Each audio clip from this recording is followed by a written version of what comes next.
Welcome to Psychology of Close Relationships again. This is our 8th week, actually. Last week, we talked about interdependency processes in interpersonal relationships. Today, I'll go on with talking about interdependency. Especially, we will focus on types of relationships depending on what kind of motivations people have in their relationships. And we will also focus on the change in the assessment or evaluation or the experience of costs and rewards in an ongoing relationship in time. And we will try to understand some theoretical principles underlying people's relationship development processes in terms of interdependency. So these are the basic topics that we're going to address today. Now let's get started. Okay, last time you would remember that we talked about costs and rewards and evaluation of alternatives, which help us to decide whether we stay in or leave an ongoing relationship. Today, we'll start the issue by focusing on different motivations people might have in relationship processes. In psychology and social psychology, theoreticians mostly and basically divide motivation into two specific types. These are approach and avoidance motivations. So in general, approach motivation means that individuals tend to start and persist in actions when these actions will bring about pleasurable experience, which is called reward. So in other words, people act so that they can obtain rewards. So approach means somebody directs his or her action towards a pleasurable stimulus source, which is an object. So for instance, if you see somebody in the campus and you like him or her and you feel that this person is attractive, you might walk towards this person to see her or him better, for instance, or you might try to meet this person and start a chat with this person on the spot. And all these behaviors are the behaviors which are motivated by your willingness to approach this stimulus object or this person, this target person, which you feel will be a pleasurable experience. So this is called the approach motivation. So if you like this course, for instance, you get yourself ready to join the Zoom meeting, and you get yourself ready on time. All these are approach motivations because possibly this is a pleasurable experience in this course. Avoidance motivation is just the opposite, perhaps. It is not about rewards, it's about sensitivity to punishments or costs in the relationship context. People with avoidance motivation tend to start and persist in actions when these actions will help them to get away from aversive experience. So an aversive experience means something unpleasurable, nasty, which is punishing. So there might be some stimulus objects or people which might make us feel insecure or unsafe about ourselves, and we do some acts so that we get rid of these people. So in other words, people with avoidance motivation back away from costs. They don't want to face or confront or experience the costs. They get away from these punishing stimuli or people. So for instance, suppose there is an ex-girlfriend or a boyfriend in the campus, and you perhaps broke up with this person a few months ago with a big fight and quarrel, and this person can be, you might feel that this person is punishing for you, okay? So you might change your way, change your direction, and walk away from this person. This is some typical avoidance behavior, okay? I guess you get the basic idea about what approach is, what avoidance is. Approach is about approaching rewards, and avoidance is about avoiding punishments or costs. So in the literature, we know that approach and avoidance motivations are governed by different brain parts. So they are two different and independent processes, okay? And in safe and secure relationships are not necessarily satisfying all the time and satisfying relationships are not always safe and secure, because there are different motivations, and if there are components in the relationship, rewards in other words, which make you approach, then you might be very much satisfied, but you might feel insecure in this relationship because perhaps you do not trust the other person from other respects. Also, if in any relationship you are not satisfied because of high costs, low rewards, but you might still might feel yourself safe and secure. For instance, there might be a partner in the relationship who, for instance, cares for you when you are sick, when you need money, and so on. And perhaps he or she might support you, but perhaps you wish to get married to this person, but he doesn't or she doesn't want to get married. So you don't feel safe and secure, but you are satisfied with this person. Okay. Now, using this motivational typology, different researchers in your textbook, Miller, for instance, combined different researchers' theoretical perspectives, and these are Rice and Gable and Finkham and Beach, and identified 4 types of relationships. Okay. Now, look at the vertical line first. Vertical line represents approach motivation.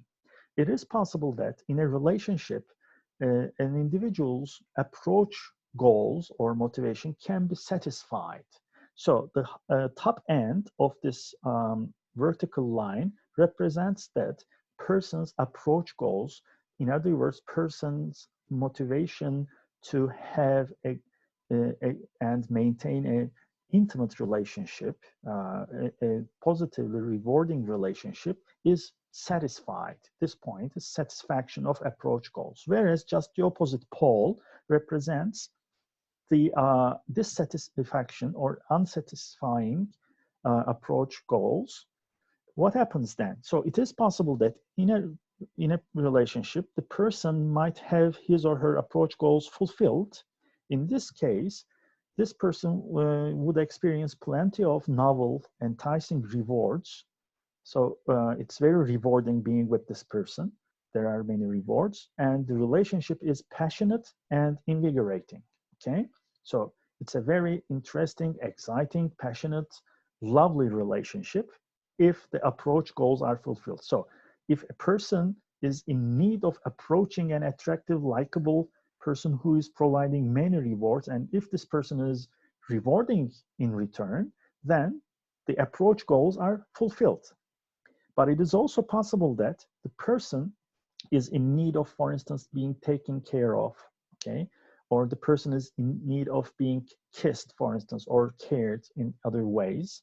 But the other person, the partner, does not provide such rewards, then the approach goals of the first person are thwarted or not fulfilled. In this case, we would observe a monotonous lack of stimulation, okay? So it will be a boring relationship, and the relationship would be said to be a dull and stagnant, durgun relationship, okay? Sıkıcı, durgun. So approach motivation is one dimension which determines the type of the relationship, but the other one is the avoidance motivation. Now let's look at the poles of avoidance motivation. Remember that avoidance motivation means the person is sensitive to getting away from punishing stimuli or costs. So if avoidance goals are fulfilled, it means that the person is satisfied because he or she is successful in not experiencing costs in the relationship. So aggravation and annoyance are not present. Aggravation means getting angry. Annoyance means getting disturbed in the relationship. No disturbing, no anger or aggressive situations, no costs. So avoidance orientation of the person is satisfied, and this becomes a safe and secure relationship. Okay. On the other side, on the other pole, it is possible that the person is sensitive to getting away from costs, but the relationship can expose the person to many costs, and it is possible then that in the relationship there is insecurity and discord, that two people are not compatible with each other. They are in conflict. So the relationship becomes a dangerous and a threatening one, okay? So given these two dimensions and given two extremes of each dimension, it is possible to conceive four different types of relationships. So if approach goals are fulfilled and avoidance goals are fulfilled, there are many rewards satisfied by the partner, and the person is also sensitive to costs in the relationship, but there are little or no costs in the relationship, so the avoidance goals are satisfied. If both motivations are satisfied in a relationship, this becomes a flourishing relationship with many delights and few costs, and therefore the satisfaction would be very high, okay?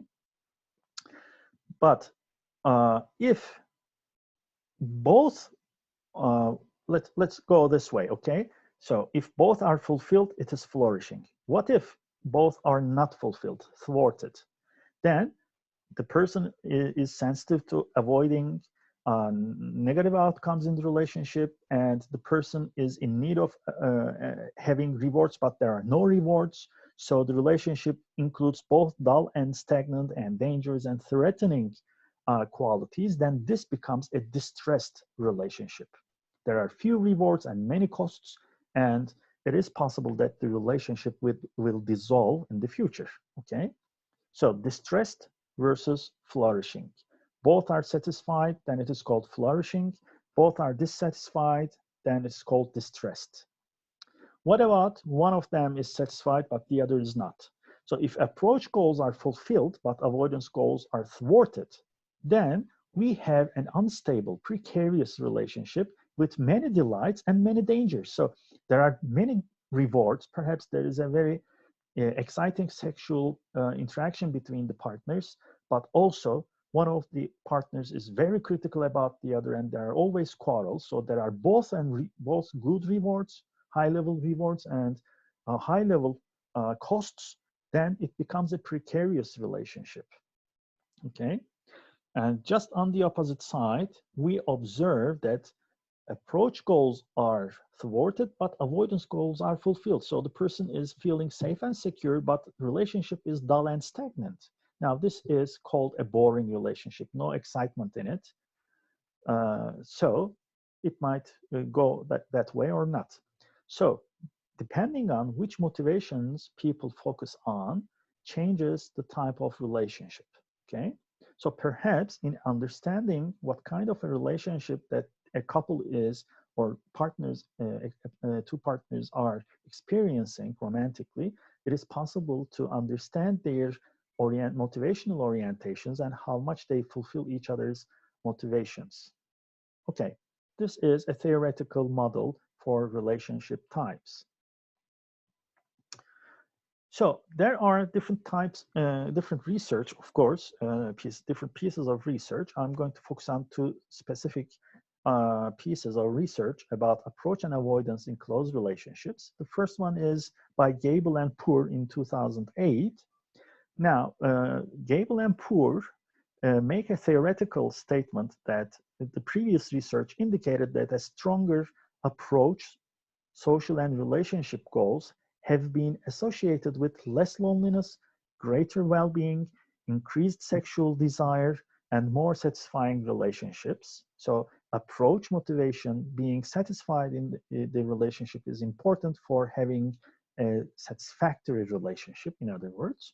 Whereas stronger avoidance goals that a person is sensitive to costs, it means, predict more loneliness, greater anxiety about relationships, decreased commitment, higher dissolution rates, okay, and more physical symptoms. Why decreased commitment? Because if you are attentive to punishment cues, you would like to avoid this punishing object. So your commitment to the relationship, your desire to continue and maintain a relationship would increase. And if commitment decreases, as we will see at the end of this lecture, you will also observe that as commitment decreases, dissolution increases. Dissolution meaning divorce or breaking up.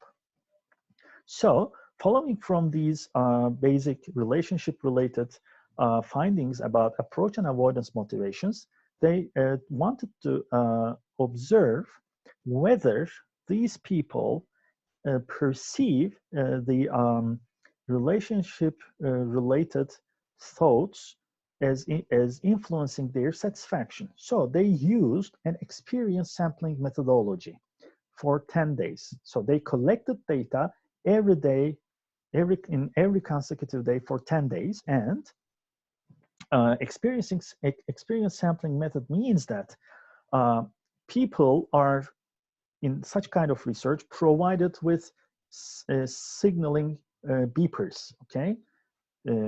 Çağrı cihazı, kind of, okay?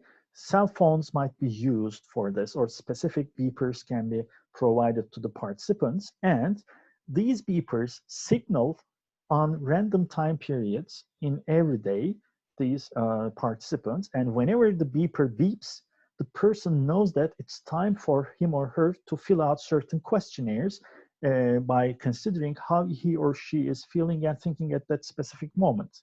So for 10 days, participants responded to questions when their beepers signaled them randomly between 10 a.m. to 10 p.m. This is the awake hours for a typical working person, okay? And they were asked to fill out questionnaires about how they feel positively or negatively at that moment about the relationship, okay? Their feelings and thoughts about relationship, in other words, are measured randomly for 10 days in the daytime. And they also, at the very start of the relationship, filled out one-time questionnaires, only once, okay? So these are personality questionnaires about how satisfied they are with their relationships, how much positive affect and negative affect in general as a personality characteristic they experience in their lives. And they also indicated their social goals about the relationship. In addition, every day, at the end of the day, their relationship satisfaction on that day is also measured, okay? So avoidance goal of this person, for instance, about the relationship is measured by items such as, I'll be trying to make sure that nothing bad happens to my close relationships. So this is avoiding experiencing bad things in the relationship. That's why it's the avoidance goal. I'm trying to make sure that I don't experience anything bad. So this is avoidance goal. If somebody says, yes, definitely agree, then this person has strong avoidance goals. Whereas an approach goal is measured by items such as, I'll be trying to enhance the bonding and intimacy in my close relationships. This is approaching the reward. Having intimacy is rewarding, so the person is trying to have that kind of intimacy which he or she feels rewarding. So individuals' approach and avoidance goals are measured together with their thoughts and feelings and their daily experiences. Now let's look at the results. Now on this graph, you observe daily satisfaction level of the person, okay? On the average, daily satisfaction level.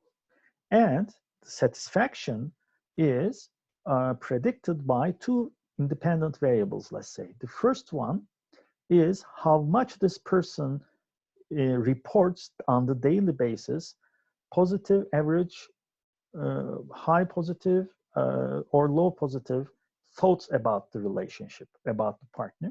Where also the person's amount of negative relationship. So whether the thoughts about the relationship is low, average, high positive, or low, average, high negative is one of the independent variables. The valence, the emotional valence of the thoughts about the relationship is one predictor. The other predictor is whether the person has approach or avoidance goals and the strength of this motivation. So low, average, and high approach motivation is possible. Low, average, and high avoidance motivation is possible. And as you would observe here, there is a systematic relationship. If the person in general has high approach motivation, and if the thoughts and feelings about the relationship on daily basis is positive, it means that the relationship provides opportunities for this person to satisfy his approach goals. Then, as you observe, satisfaction is maximum. But if there are low positive thoughts, it means that the relationship falls short of satisfying the approach goals of the person. Then the satisfaction decreases. Okay, so please focus on the black line here with triangles. This is the one I'm going to talk about. So what's the first finding? If you have approach goals for your relationship, if you are sensitive to rewards, and if the relationship provides high rewards, then you are highly satisfied. Okay, just the opposite pattern is observed for avoidance motivation orientation. Okay, now again, look at the black line with triangles. Okay, it's just the opposite pattern. When a person has high avoidance motivation, it means that if when the person is sensitive to costs in the relationship, then what happens is that satisfaction decreases to the least point if the relationship provides high costs. So if it means here that when we ask people on a daily basis to report their feelings and thoughts, if they are reporting high negative feelings and thoughts, okay, it means that the relationship has many costs. And if the relationship has many costs, and if the person is motivated to avoid costs, then satisfaction would decrease to the least. Okay? And if you can compare two graphs here, the lowest amount of satisfaction in high avoidance, high negative, is equal to lowest amount of satisfaction in high approach, low positive. Okay, so if you combine the two, you would observe that in a relationship, the best relationship is that the person is both fulfilled for approach motivation and for avoidance motivation. I guess that's clear. So in determining the satisfaction level for individuals, positive thoughts are meaningful to participants with high approach, whereas negative thoughts are meaningful to individuals with high avoidance motivation. And most importantly, remember at the start of the study, general personality characteristics and general satisfaction with the relationship was also measured. It is the dispositional measurement, general tendency for the person. Statistically controlling these, the amount of satisfaction, the general tendency for a person to experience positive or negative affect and so on. Controlling them statistically did not change these results. It means that mostly the daily experience in relationships define how we experience the relationship. That's the very important point to keep in mind. In another study about approach and avoidance motivation by Strachman and Gable this time, these two researchers focused on the experience of approach and avoidance goals and how these two different goal orientations or motivational orientations influence what people remember about other person. Okay, so it's very important now. Remember, memory. There is a specific phenomenon in memory. We talked about this in Introduction to Psychology course, which is mood-dependent memory. If you have a negative mood, it's more likely that you remember events which have negative valence from the past. But if you are in a positive mood, it's more likely that you remember positive content from the past. So depending on which type of motivation is guiding you, what you remember about your interaction partner might change. So that's their problem in this research. I'll relate two studies from these researchers. In the first study, the participants read an essay about a typical Saturday night in which a dating couple goes to a party and socializes with others and returns home together. So this is a text, okay? It is a description of an event. And this event is a typical Saturday night in which a dating couple goes to a party, okay? There are many other people around. It's party time. You are with your date, okay? And then they return home again together, okay? So that's a text, a paragraph perhaps. And in the essay, there were positive, negative, and neutral events, okay? For instance, he greeted me with a hug, okay? So my partner greeted me with a hug. Now, hugging somebody is a reward, a positive event, okay? And there are different sentences in that way, which have positive consequences. So rewards, in other words. There were also costs or negative events, such as he was talking to a girl I did not know in a heterosexual relationship. If you're dating with some other person and going to a party together, and if your date is chatting with another girl, then this might be a menace. Okay, it might be a splinter in the mind. Zihninde bir kılçık olabilir, bir kıymık. Okay, so it may be a trust shaking experience, but it depends on how you interpret this. Okay, however, this is kind of cost. There is a risk that some other person might steal your date. And there were also neutral sentences, such as it was around 10:30 at night.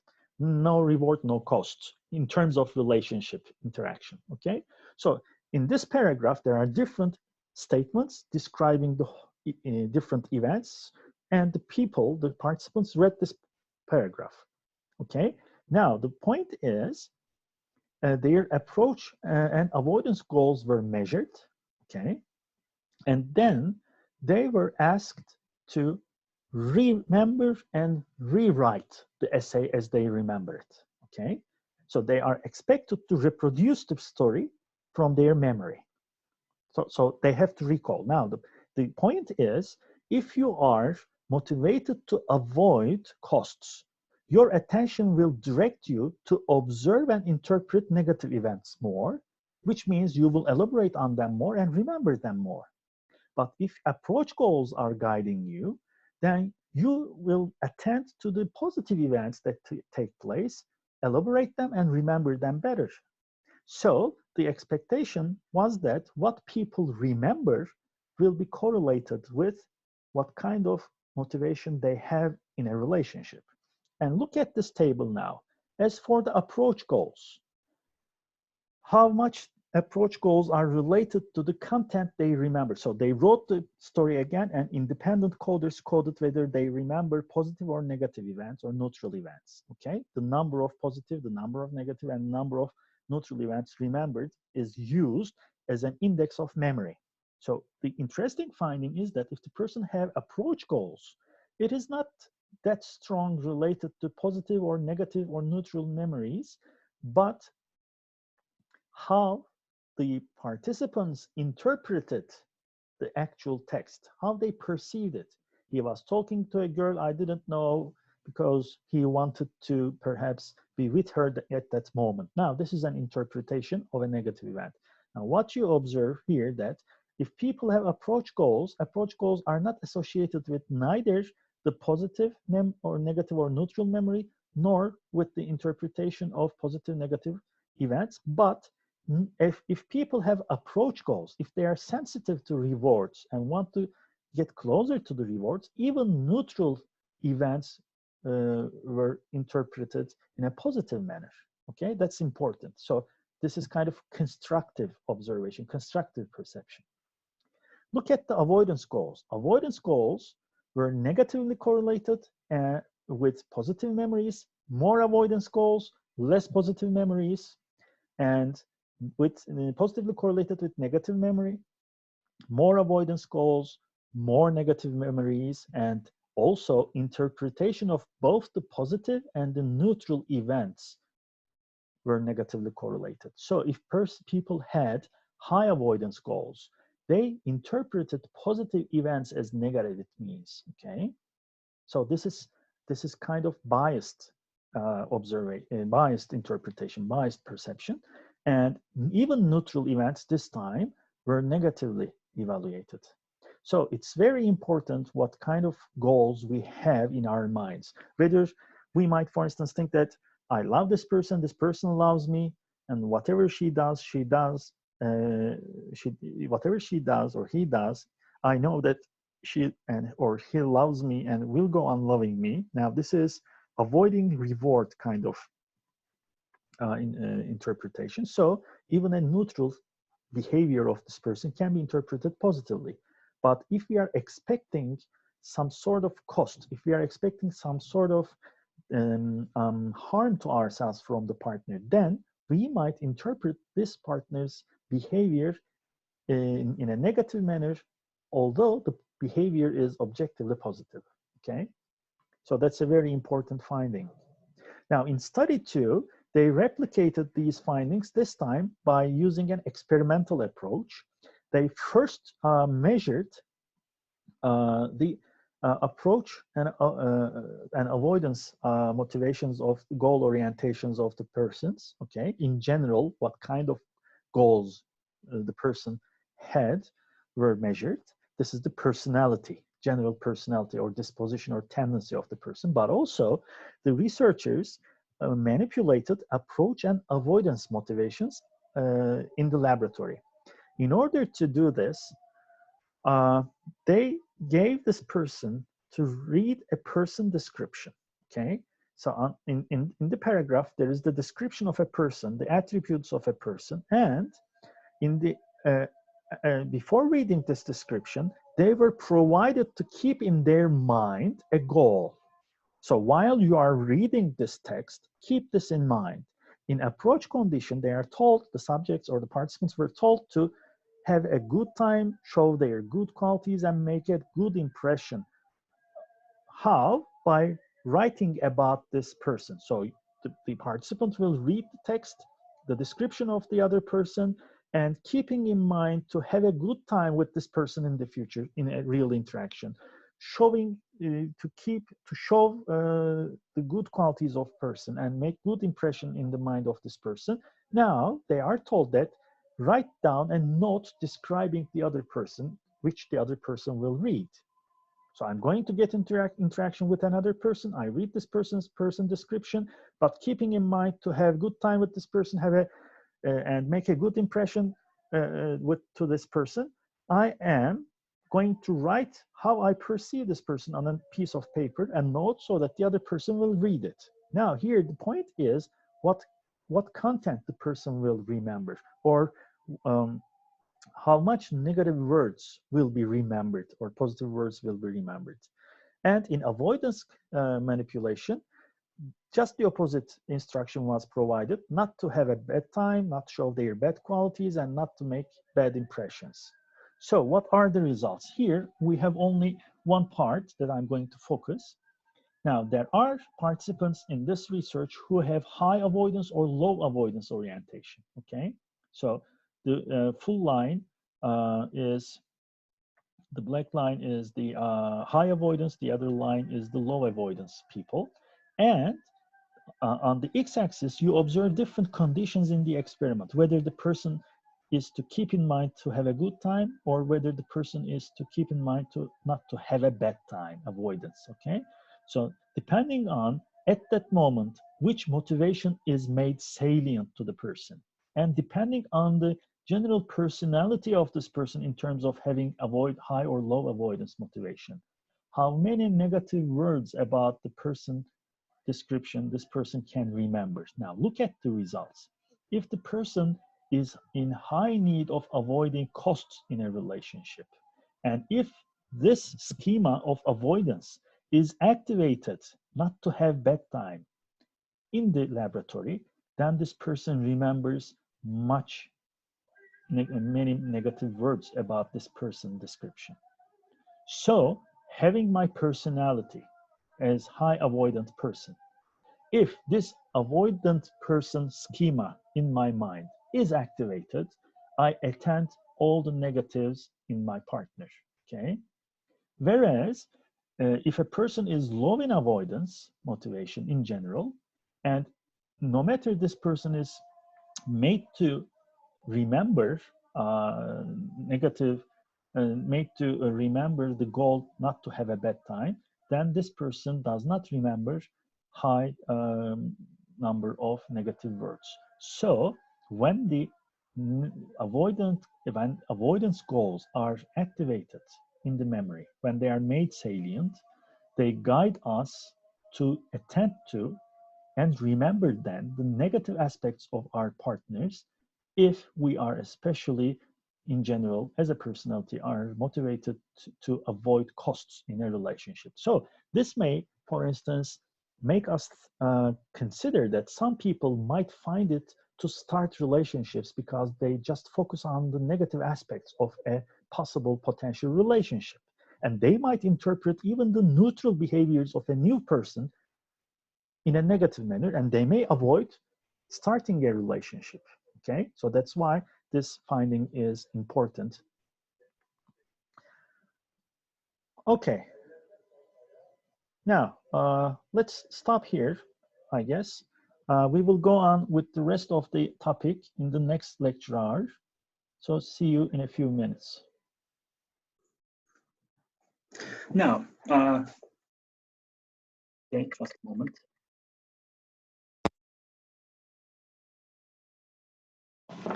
Now, remember the last remark that I made about it might be hard for people to start relationships depending on their focus of motivation, if they're avoidance, and if this avoidance motivation is activated in a given moment, it's possible that the person will focus on costs more and interpret even positive and neutral events negatively. Now, a related issue about this is the concept of relational turbulence as proposed by Knobloch and Solomon. They proposed the term relational turbulence to define a specific fluctuation at the very start of the relationship in terms of rewards and costs. So people might experience rewards and costs at different weights at different times, start at the very start and in the middle of the relationship. So interdependence does not automatically follow from a partner's participation in an individual's routines. So what does that mean? When we have a new relationship, a new person enters our life, okay? And we have a routine, daily life, before this person becomes part of this, our personal lives. And interdependence doesn't mean that the person just appears in our life. The person, as he or she appears in our life, demands things from us, okay? When we are in a relationship, we demand and we are demanded to behave in certain ways, to participate in different joint activities and so on. Therefore, it is not an automatic process. It is not an automatic developmental process for development of interdependence because individuals need time, practice, and experience to coordinate their behaviors. So it means we have to learn new patterns of behavior in relationship to another person. Consequently, partners who are just beginning to influence each other may frequently disrupt otherwise smooth routines. So you may have daily routines, but when a new person comes into your life, your routine might change a little bit just because of the interaction of the other person. So it's possible, for instance, that you have a new date and this person might call you in the daytime when you are doing your certain routine daily work, which has not which didn't take place before, and your routine is disrupted. Disruption of a routine is a kind of a cost in a relationship. But with practice, partners should be able to use their influence to help each other accomplish their goals. So when your routine is interrupted, you are thwarted from your goals, and you have to learn together how to manage time and space for each other's personal life, okay? In this way, relationship development occurs as people replace disruptive influence with coordinated behavior. So an unexpected telephone call in the daily routine might become a disruption, but since you are in a relationship, you might choose to communicate with your partner openly, and perhaps you together decide on a fixed norm that you do not call each other in certain daytimes so that none of your goals are disrupted, okay? So this requires an adjustment to the new situation, to a new relationship. Thus, it takes time to develop interdependence and to get familiar to each other. And negative emotional experience is usual at the start of the relationship, even if the relationship in the future will become a satisfying one. So a relationship might start with romantic involvement and the rewards might be perceived as high and costs as low, but once the routines are started to be disrupted by the other partner, then it might be experienced as cost, and this might result in negative emotional experience in one's own personal life, and it requires time.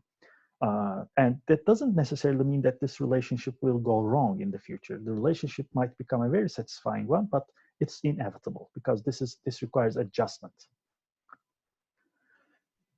And Knobloch and Solomon identified three types of interference by the other partner. Influence is one type, and influence from partners is how much partners affect each other's everyday activities, daily routines, plans for behavior, social obligations, and so on. So influence is neither positive or negative. It's the total amount of total effect of the other person in one's own personal life. Interference is another kind of interruption. Interference from partners is how much partners disrupt individuals' everyday activities. So perhaps you have to study for an exam, but your partner calls for a talk. Okay, this is interference. Facilitation from the partner is how much partners promote individuals' everyday activities. So perhaps the person calls and you say, I'm studying now, and this he or she might say, okay, now I'm hanging up, and we may talk later. When you are free, when you're not working or studying, call me back. Okay, that's facilitation. Makes things easier, it means. So there are three types of influence by the partner, which is possible to observe. And developing interdependence is a dynamic process that produces influence, interference, and facilitation from partners. So all three are present in the research. So what is the course of development? How do we experience the relationship in terms of rewards and costs in time, starting by the very start of the relationship and as it goes more intimate, or it advances in time, not necessarily intimate. So here, Knobloch and Solomon observed that three different types of influence by the partner, when measured, were correlated with each other. So partners' influence correlated with each other and correlated with intimacy that the person feels in the relationship. So the more there is influence, the more there is interference, even interference, and the more there is facilitation, the more intimate the person feels. So even although it is a small amount, small association, even when a partner interferes, it contributes to intimacy, development of intimacy. And as you observe, partners, both interference and facilitation, negative disruption and positive disruption, in other words, both are correlated with total influence as expected, but facilitation and interference are lowly correlated as might be expected, but it's still positive, meaning even interference in our daily routines helps, can be perceived to a certain extent as facilitation, okay? And look at the developmental course now of how intimacy and interdependency changes in time. Now, look at the facilitation from partners, okay? As facilitation from partners increases, intimacy also increases. So there is a linear association between them. The more facilitation at the start of the relationship, the more intimacy we develop in time with this person. Okay, so it's a linear relationship. But look at interference. At the very start, interference is perhaps to a certain extent low, but it increases as intimacy increases. So we come to perceive interference more. So it means that at some time at the very start of the relationship, perhaps in a month, in 2 months, whatever, I cannot tell this, but it's possible at the very start of the relationship, interference might be perceived as a disruption, but then interference decreases, meaning people in time, less and less interfere with each other as intimacy develops, okay? So, as you observe in this conjunction, in time, facilitation increases, and in time, as facilitation increases to a certain point, interference comes to it reaches the highest level, the peak, and then it starts decreasing and facilitation keeps on increasing. Now, this is adjustment to the new relationship. Idelson has a very important theoretical point of view in temporal adjustment to rewards and costs. The course of relationship, according to Idelson, the course of relationship development is governed by two conflicting motives.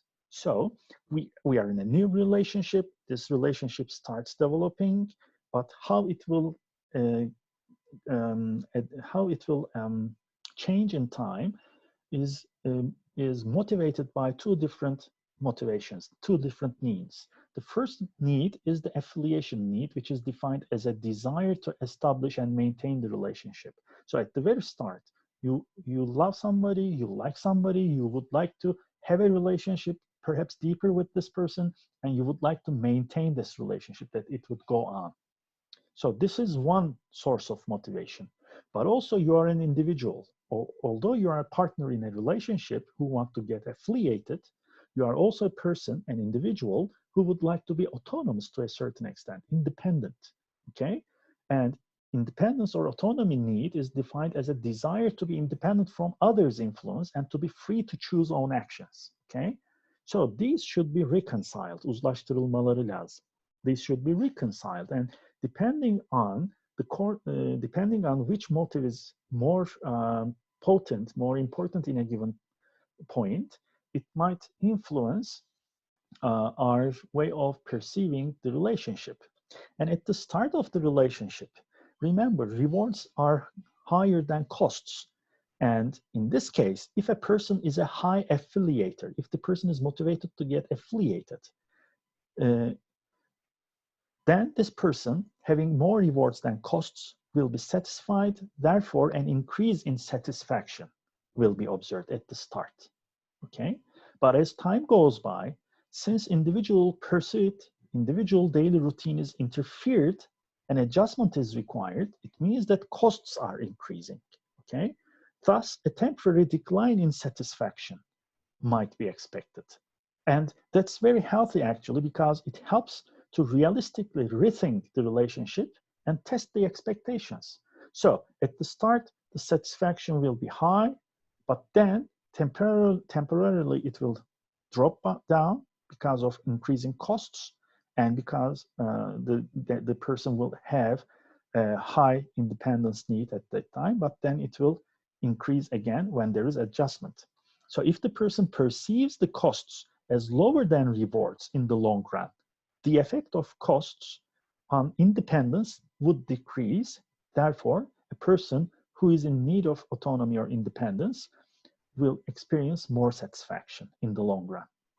So that's the theoretical frame Idelson provided. Now, first of all, Idelson made an operational definition of involvement. How much two people are involved means that how much they are participating in each other's lives, okay? So the amount of influence or interference or facilitation, depending on the situation, should be operationally defined. So Idelson devised the so-called degree of association index for measuring the amount of involvement.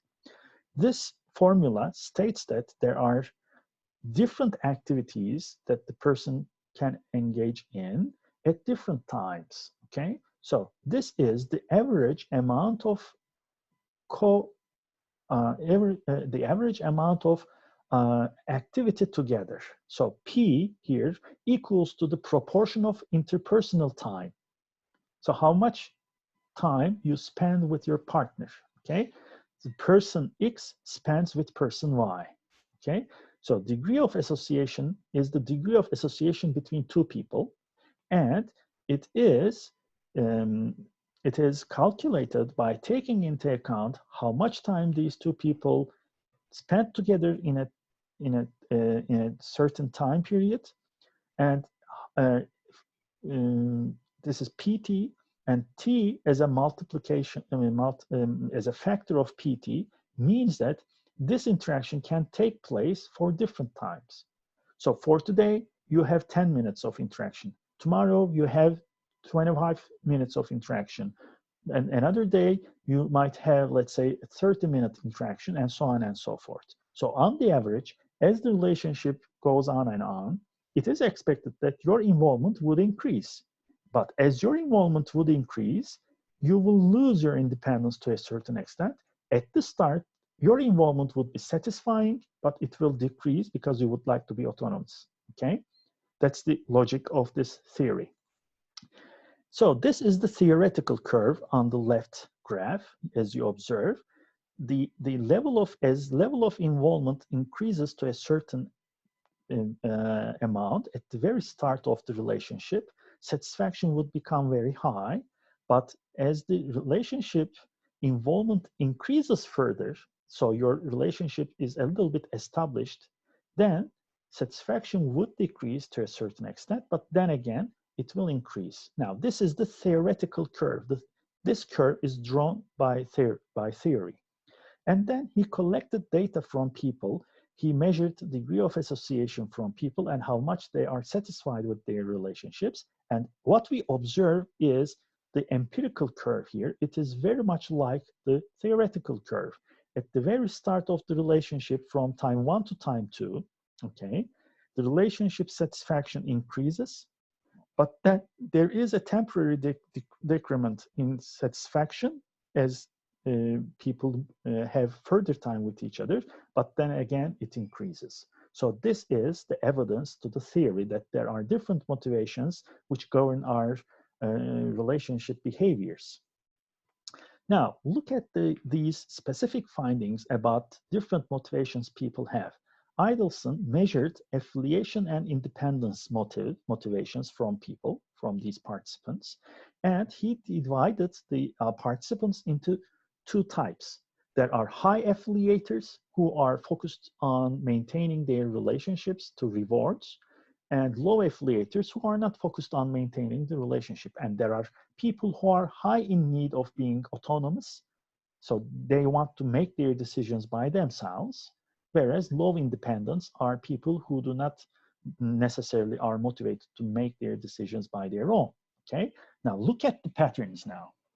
For high affiliators with white dots here, okay? For high affiliators, as you observe here, exactly the theorized pattern is observed. At the start, high affiliators experienced high satisfaction, then it dropped down, okay, to a certain extent, then it increased. Sorry, these are low affiliators, I'm sorry, low affiliators, okay? For both high and low affiliators, satisfaction increased at the very start, but for low affiliators, satisfaction decreases because they are not motivated to maintain the relationship, okay?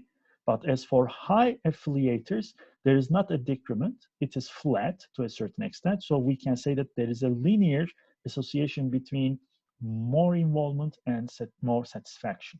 But for low affiliators, in time, satisfaction decreases at a certain point, then increases again. And it is supported, further supported by high independence. Look at the high independent person here, okay? At the very start, no matter the person is high or low independent, satisfaction increases. But if the person is in high need for being autonomous, then interruptions by the new partner would decrease the satisfaction. And then it increases again, whereas there is a linear association for low independence. So, taken together, in a relationship, if we assume that we have both motivations of getting affiliated to and being independent from the partner, at the start of the relationship, after a while, we would find ourselves a little bit interrupted, disrupted by another person if we are not much interested in maintaining the relationship, and if we would like to be very autonomous, then our satisfaction would decrease temporarily. So if we now take these two different pieces of research together, approach avoidance motivation and Idelson's research, we would come to the conclusion that starting a relationship is a hard change. It's a big change in one's life, and it requires adjustment, but it is normal that at a certain time, at the very start of the relationship, we might perceive costs a little bit higher than rewards because our life and independence is changing.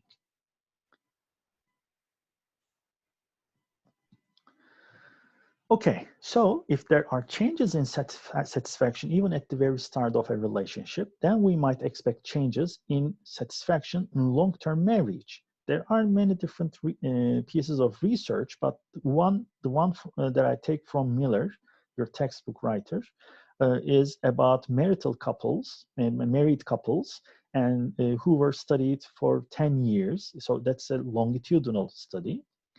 And in this study, what people found that there is a continual decrement in marital satisfaction in 10 years.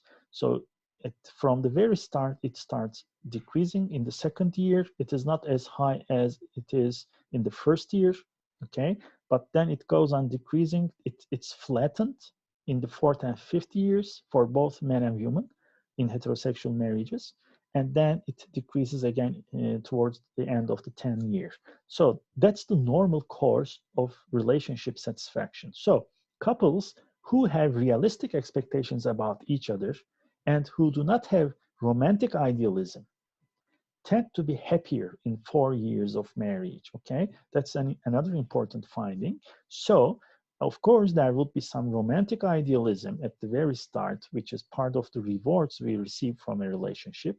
But realism is important because if we are realistic to a certain extent, we can generate expectations about the partner, about ourselves, and how the relationship might advance.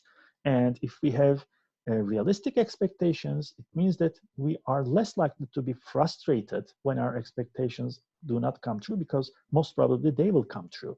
If we have very idealistic high expectations, and if they are not met, then this difference would frustrate us and would result in dissatisfaction.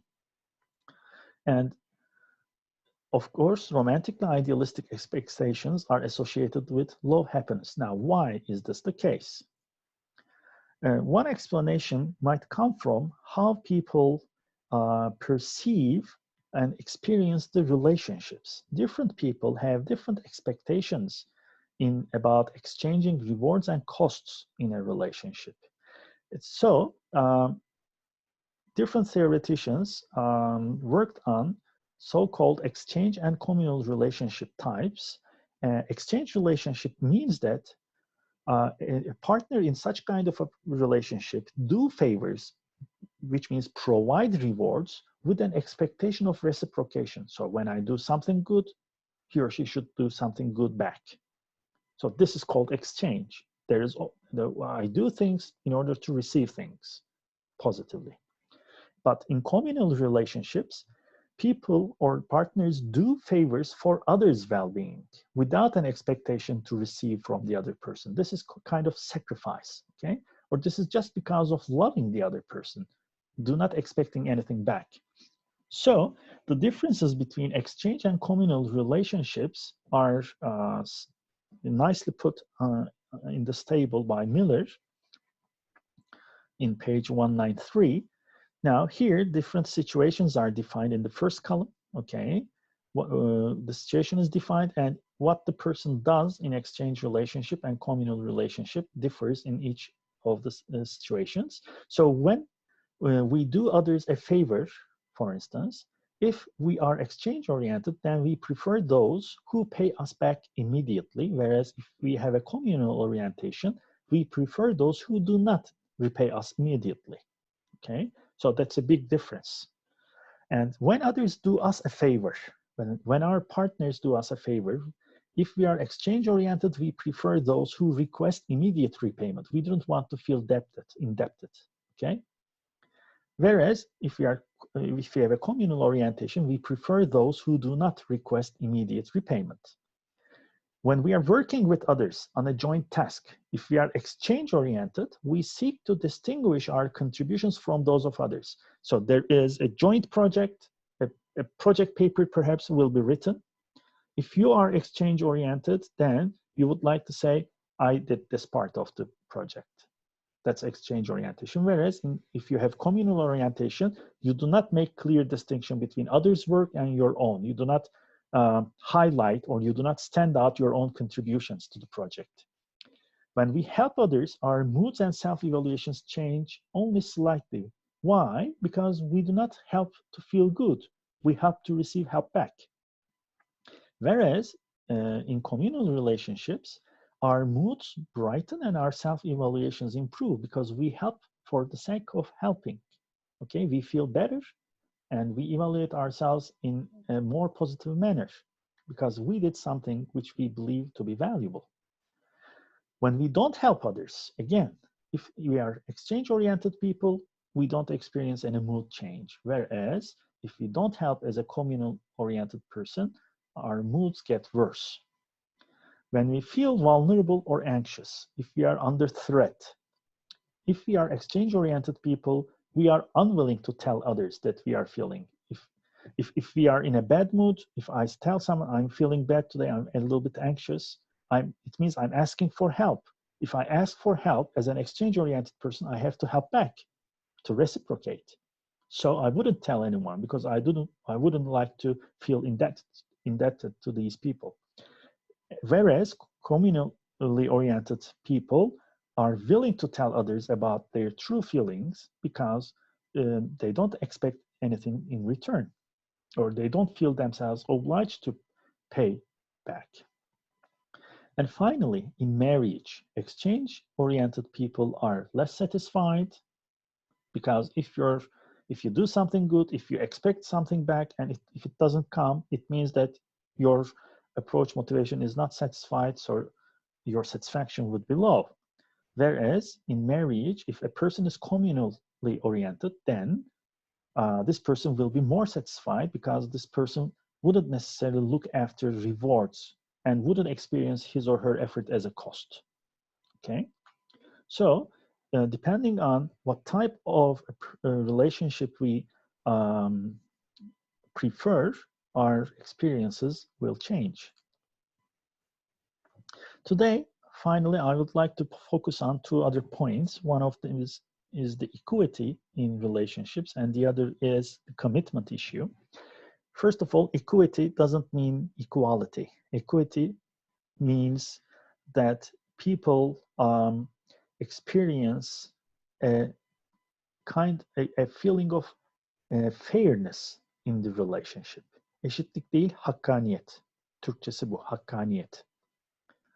So, according to equity theory, people are motivated to do things when they compare their input-output ratio to another person. So what does that mean? In a relationship, you have your own outcomes, rewards, costs, rewards minus costs, your outcomes, okay? You have your outcomes from the partner, and you contribute to the relationship to a certain extent. And also, the other partner have his or her outcomes and also contributes to the relationship. According to equity theory, there should be a balance between the two partners. So, let's assume that person is the husband, wife is the other, okay? So husband has his outcomes in the relationship and contributes, and the ratio of outcomes to contributions to the relationship might be or should be equal to others' outcomes and others' contributions. So this is kind of a balance. You put 50 and you receive, let's say you receive 50 from the partner and contribute to relationship 70, and your partner receives 50 from you and contributes to the relationship 70, then this is a balanced and equitable relationship, no problem here, okay? Then you are satisfied because what you provide and receive is balanced with what the partner provides and receives, okay? But if the person's outcomes and contributions have a ratio which is unequal to the other partners, then this is called an inequitable relationship. There is an imbalance in the relationship. In the latter case, it means that one or the other partner is either over-benefited from the relationship or under-benefited from the relationship. So over-benefited partner would be receiving more than she contributes or deserves, he or she, okay? So for instance, suppose this kind of a marriage, okay? Both partners are working, they have jobs, they are making, let's say, equal amount of money. So this is contribution to the relationship, to the marriage, okay? And they have children. If both partners are in a certain order, with a certain division of labor, are taking care of the children, then their contribution is equal or equitable, okay? And both partners are providing to the other partner certain rewards greater than certain costs, then this is equitable. In an inequitable relationship, by the way, equity doesn't necessarily mean that the ratio will be 50 to 100, 50 to 100. If the person's outcomes are 50 and contributing 100, if the other person's outcomes are 5 contributing 10, then this is equitable. So it's the ratio which defines equity, not absolute values. Now, in inequitable relationships, what we observe is that the over-benefited partner receives more than she contributes. So in a relationship, something like this, the husband and the wife are working, they make money, equal contribution, but when they come home, the husband does nothing, but the wife does everything, okay? Now, the outcomes and contributions are imbalanced. You might think just the opposite way, okay? The husband is taking care of children at home, perhaps cooking and working, but the wife is just working and doing nothing at home, okay? So the relationship will be imbalanced. In this case, husband or one partner will be over-benefited, but the other partner will be under-benefited, receiving less than she deserves from this relationship. So this inequity can result from division of labor at home, and if inequitable for two working people, can cause distress and dissatisfaction, and in the end, dissolution in the marriage. So, commitment is a tough issue. It means that we have a desire to spend effort to maintain the relationship. This is called commitment. Now, on this table, in this table, you observe a commitment scale devised by Arriaga and Agnew. Just go through these items in the scale, and you will understand what commitment is. For instance, I feel very strongly linked to my partner, very attached to our relationship. This is your affective reaction to continue a relationship, okay? Or it pains me to see my partner suffer, affective commitment. I am, in all honesty, my family and friends are more important to me than this relationship. Then your commitment to the relationship is low.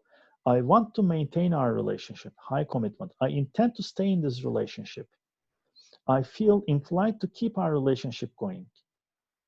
Okay, so people want to continue, maintain, spend effort for their relationship and feel attached to the partner and to the relationship means that the person is committed to the relationship. Bağlılık. Now, the nature of commitment is defined by the investment model by Roosevelt. First of all, we know that commitment to a relationship is associated with satisfaction. At the very start of a relationship, we might not be very committed, but as our satisfaction from the relationship increases because we have positive outcomes, then in time, our commitment will also increase. So satisfaction increases commitment. Comparison level for alternatives might decrease commitment if there are better outcomes outside the relationship. either being alone or being with another person, then our commitment would decrease. And investment size is another important factor in determining commitment. Investment means how much effort and resources you put to develop and maintain your relationship. So it's the time and effort for the partner and the relationship that we put. Okay, how much time we spent, for how many years we had been married, or how many children we had, and the time and effort and money perhaps we spend on protecting our children from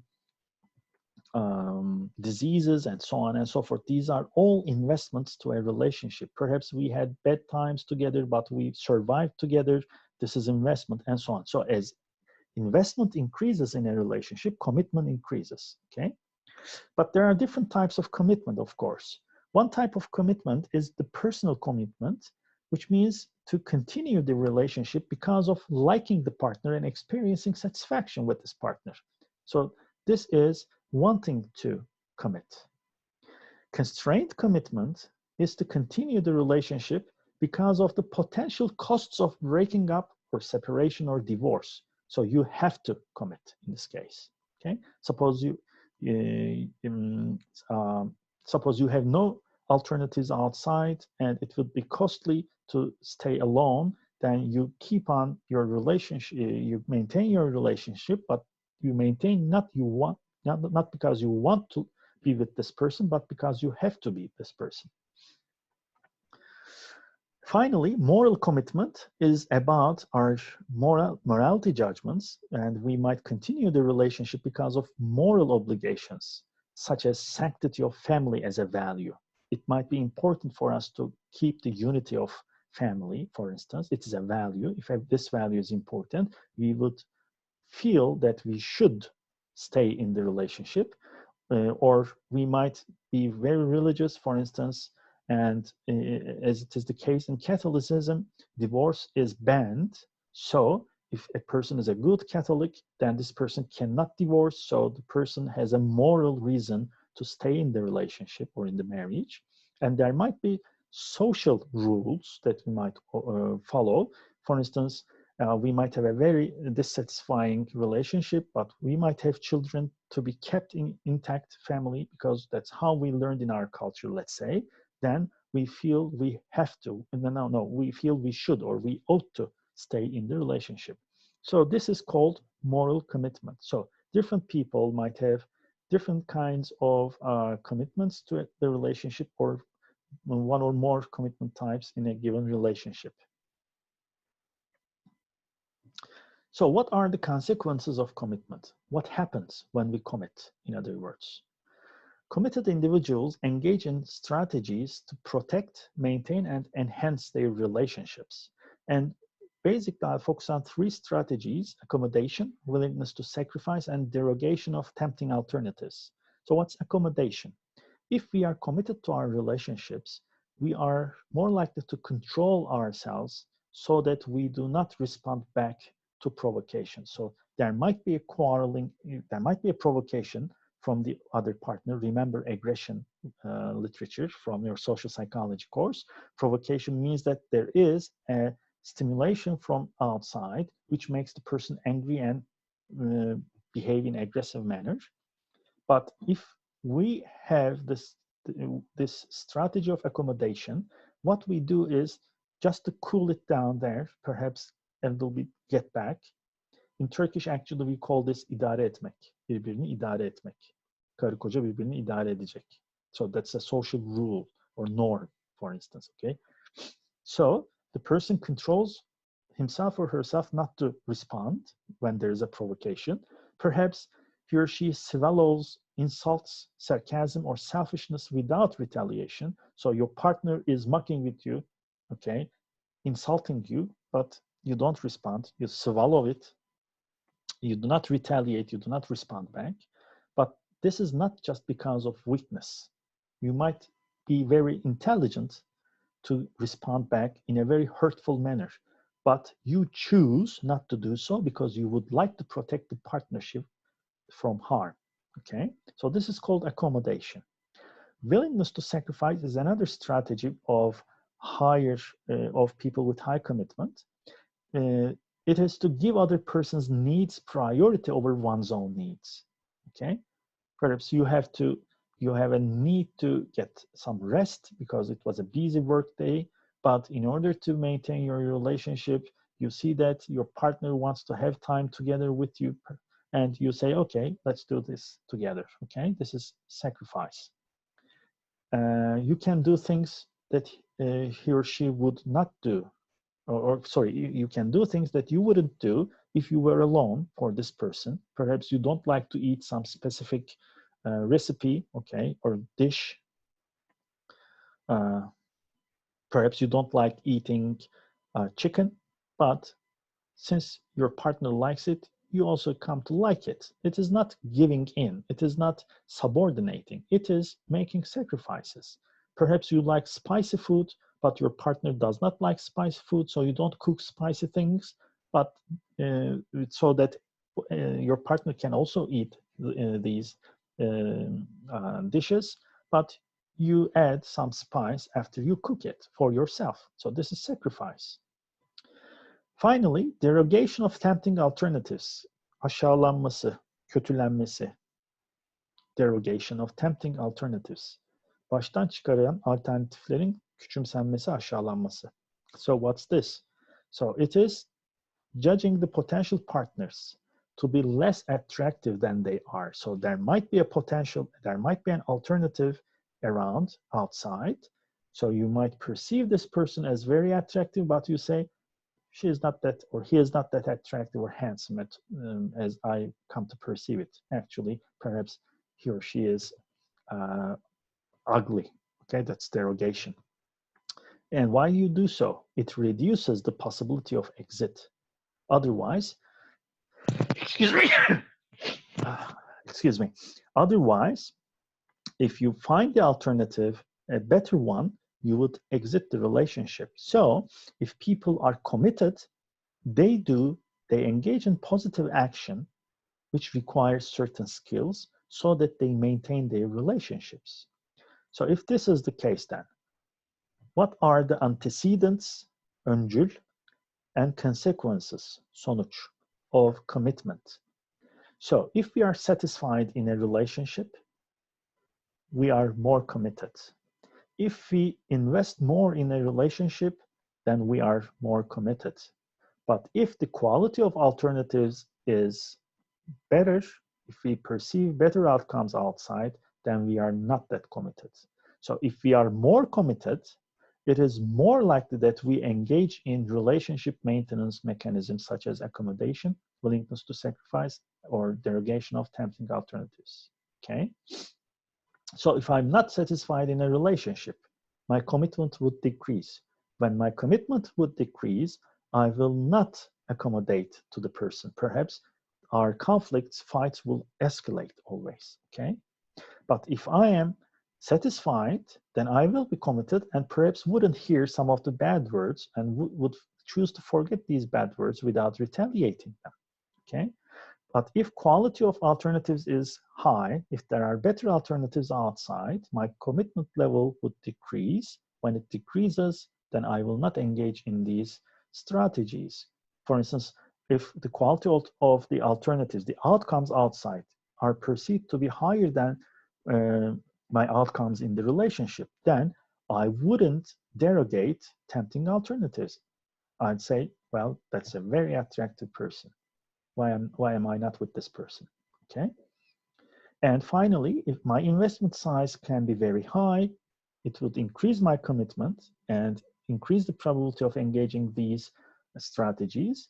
But investment size is also the time. At the very start of the relationship, investment is low, okay? So our commitment level would be low. So it is a little bit a dangerous area at the very start of the relationship. And actually, in the first 5 years, as you would remember from the very first lecture, in the first 5 years, it's more likely that people get divorced. So this is the commitment model. Commitment is a security key to protect our relationships from dissolution. But commitment requires satisfaction. Satisfaction requires a reward cost balance, both between persons and within the relationship, given that there are not better alternatives outside, and given that perhaps we are more approach motivation oriented people who perceive things in a better way, and perhaps we are more affiliators and we are more willing to stay in the relationship with open communication, with active listening, and perhaps we are people who would like to maintain the relationship because of our moral obligations. So this is the large picture now. Okay, this is the end of our lecture today. We finished interdependency issue. Next week, we're going to focus on the issue of love, the problem of love in social psychology and in relationship science, and we will focus on different types of love and so on. So until next week, take care of yourselves and stay healthy. Okay, bye.